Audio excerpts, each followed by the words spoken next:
The wood of the guest room door felt cool against my trembling hand. My heart hammered in my chest, beating so loudly I was sure it would give away my position. I crouched slightly, my knees protesting against the hardwood floor, holding my breath as I watched through the narrow crack. It was Sarah's 35th birthday, and I had driven over early to surprise her.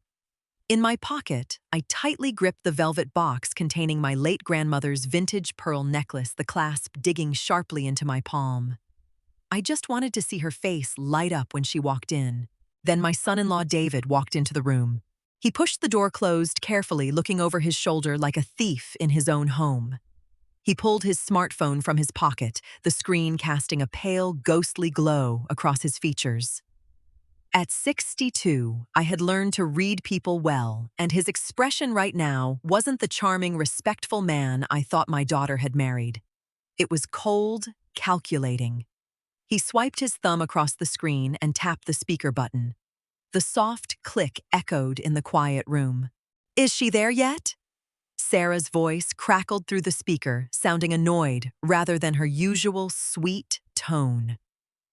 "Not yet," David replied, leaning against the dresser. "But we need to finalize this before she arrives." "Are you sure you can get her to agree?" Sarah scoffed a harsh sound I rarely heard from her. "Oh, please. My mother is clueless. She just wants to feel needed. If I cry a little and tell her we're drowning in debt, she'll hand over the house. We just sell her place. Take the equity to clear our loans and stick her in the basement room. She won't even realize she's lost her independence until it's too late. Just play the devoted daughter." David chuckled. "Once her name is off the deed, we make the rules." I stopped breathing. The velvet box in my hand suddenly felt like lead heavy and entirely worthless. I didn't burst into tears. I didn't throw the door open and scream at them. Decades of life, of raising a child alone after my husband passed, had taught me that reacting in anger only gives away your power. Instead, I slowly released my grip on the doorframe. My mind felt strangely sharp, the initial shock freezing into a block of pure crystalline clarity. They thought I was a naive old woman, a piggy bank they could smash open and discard in a damp basement. I slipped out of the guest room with silent steps, moving like a ghost down the carpeted hallway. I grabbed my purse from the entryway table, quietly turned the front doorknob, and stepped out into the crisp evening air. The drive back to my own house was a blur of streetlights and passing cars. I pulled into my driveway and stared at the beautiful two-story brick home my husband and I had worked so hard to pay off.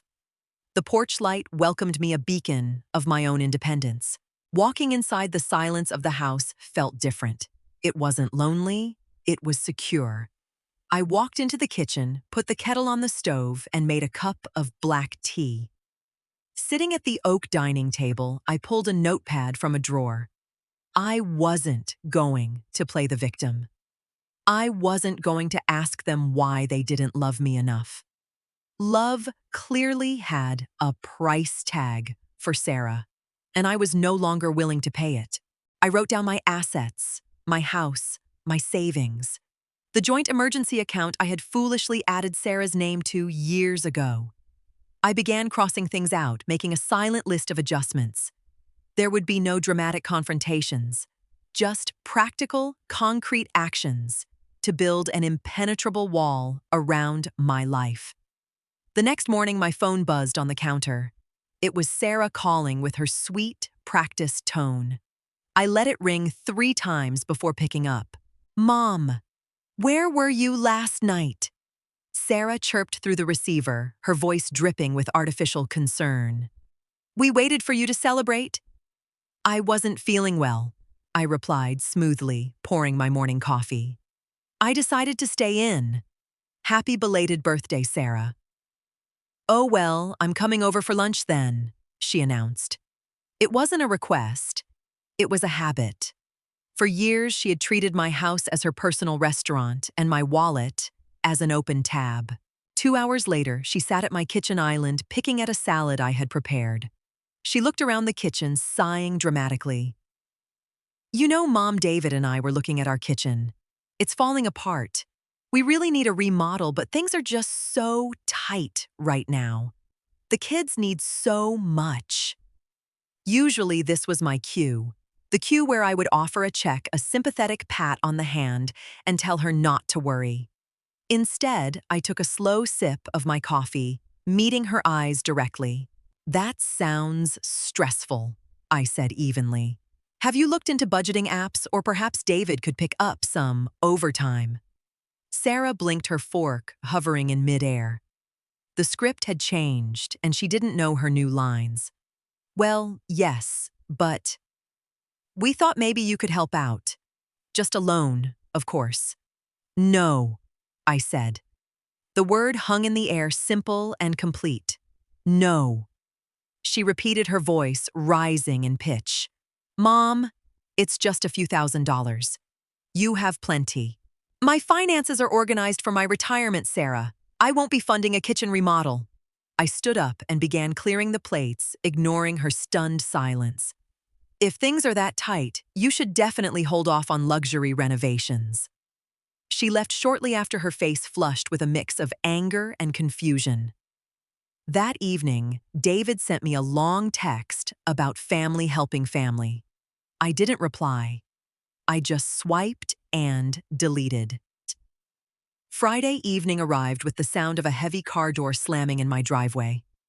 I looked out the living room window to see David pulling 2 large suitcases from the trunk of their SUV, while Sarah herded my 2 grandchildren towards the front door. This was another one of their unwritten rules. If they needed a weekend away, my house became a free mandatory daycare center. I opened the door before they could ring the bell. I was already wearing my beige trench coat, my purse slung over my shoulder, holding my car keys. Mom, thank God you're ready, Sarah huffed, pushing past me into the hallway. We are exhausted. The resort is only 2 hours away, so we'll be back Sunday night. There's pizza money in the kids' bags. David dropped the suitcases on my pristine rug, offering a tight, forced smile. Thanks, Diana. We really need this break. I looked at the luggage, then at my daughter. I think you misunderstood my text yesterday, Sarah. I am leaving in 5 minutes. I have plans this weekend. Sarah froze. What? What? Plans? You never have plans. On a Friday. I do today. My friend Rachel and I are going to a bed and breakfast. I stepped out onto the porch, pulling the front door firmly behind me. You'll need to put the bags back in the car. You can't just leave. David raised his voice, his charming facade slipping to reveal the arrogant man I had heard on the phone. We paid for a non-refundable hotel room. That was a poor financial decision considering you didn't confirm childcare, I stated calmly. I walked past them toward my sedan. Mom, you are being completely unreasonable, Sarah yelled from the porch. I didn't argue. I didn't explain. I just unlocked my car, slid into the driver's seat, and rolled down the window. Have a nice weekend, you two. I backed out of the driveway, leaving them standing on my lawn. Monday morning brought a crisp breeze and a man in a blue uniform to my front door. It took the locksmith less than an hour to replace the front, back, and side doors' deadbolts. The heavy, satisfying click of the new locks turning felt like a physical boundary being drawn around my peace of mind. I knew it wouldn't take long for the test to come. Tuesday afternoon, I was in the living room reading a novel when I heard the familiar jingle of keys on the porch. Then came the metallic scraping, followed by frustrated jiggling. What is wrong with this thing? I heard Sarah mutter through the wood. The doorbell chimed aggressively, 3 rapid rings. I placed my bookmark carefully between the pages, stood up, and opened the door. Sarah stood there, holding her old silver key, looking flustered and annoyed. Did you change the locks? She demanded, pushing forward. I held my ground in the doorway, blocking her entrance. Yes, I did. Why I couldn't get in, I came to grab that old roasting pan you never use. She huffed, expecting me to step aside and hand her a new key. "Because it's my house, Sarah?" I replied, my voice steady and completely void of emotion. "From now on, if you want to visit, you need to call and ask if it's a good time, just like you would with anyone else." Her jaw dropped. "I'm your daughter. I shouldn't have to make an appointment to enter my own childhood home. David said you were acting crazy this weekend, but this is ridiculous.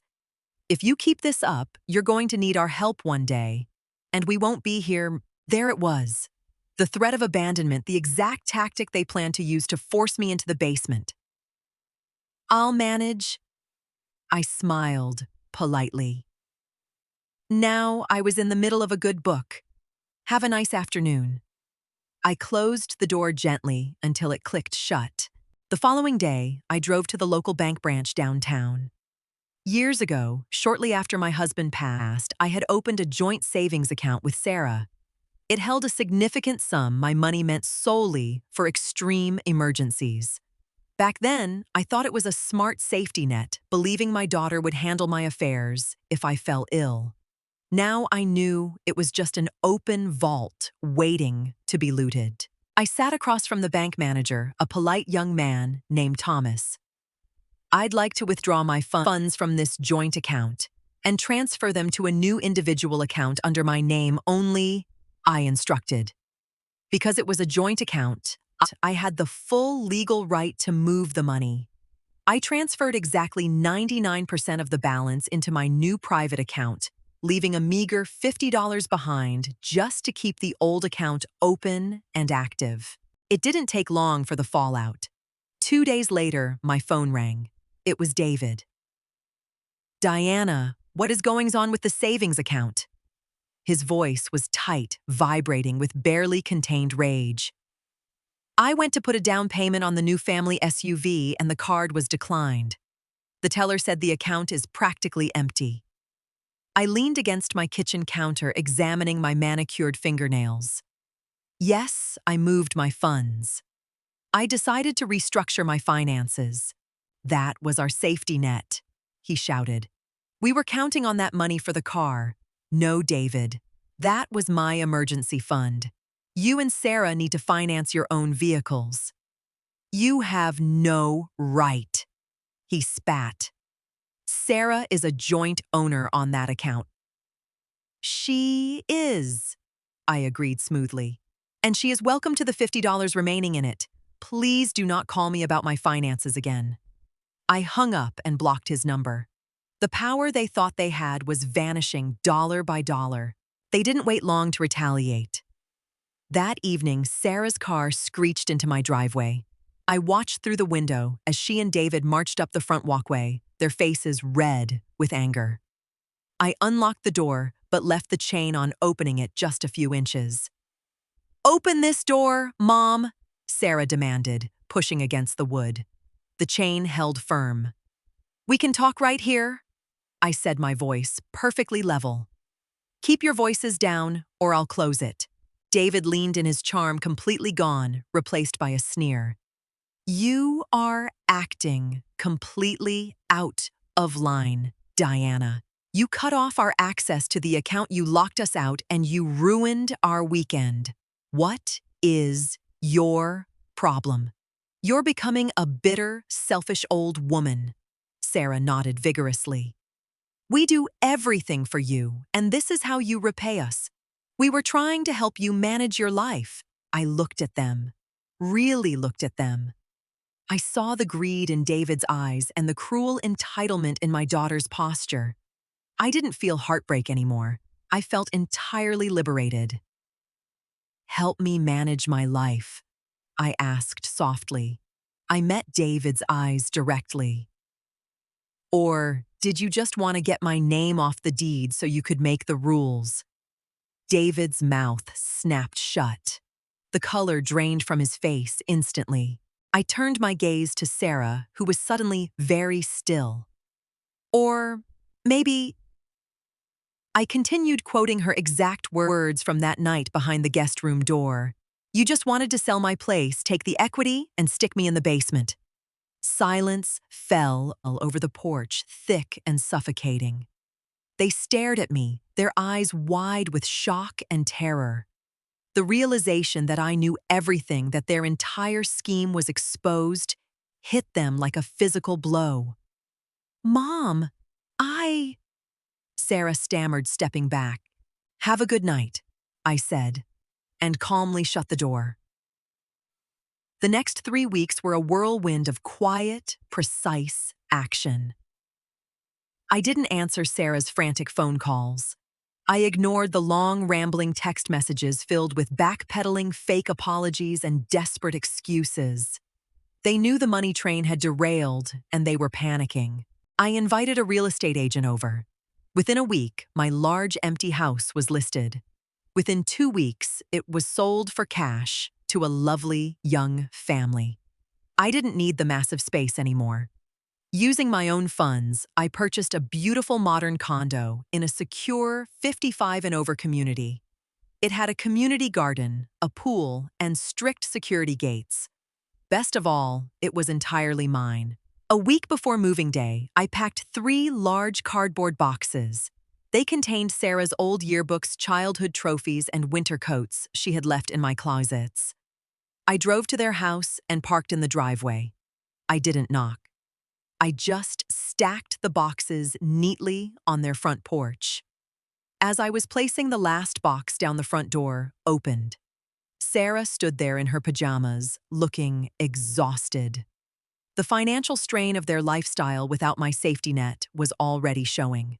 "Mom," she whispered, looking at the boxes. "What is this?" "Your things," I said simply. "I'm moving on Tuesday. I won't have room for them." Her eyes widened. "Moving? Where you didn't tell us you were selling the house? We thought we could talk about this." "There is nothing to talk about, Sarah." I dusted off my hands and picked up my empty tote bag. "The house is sold. The money is secured in my private accounts. I am downsizing." "But what about us?" She blurted out, the selfish core of her personality shining through the fake remorse. I looked at her, feeling a profound sense of peace. "You are adults. You will figure it out." I walked back to my car without looking back. Moving day was bright and sunny. My friend Rachel arrived early with coffee and a box of pastries, helping me direct the movers as they carried my carefully packed life out of the old house.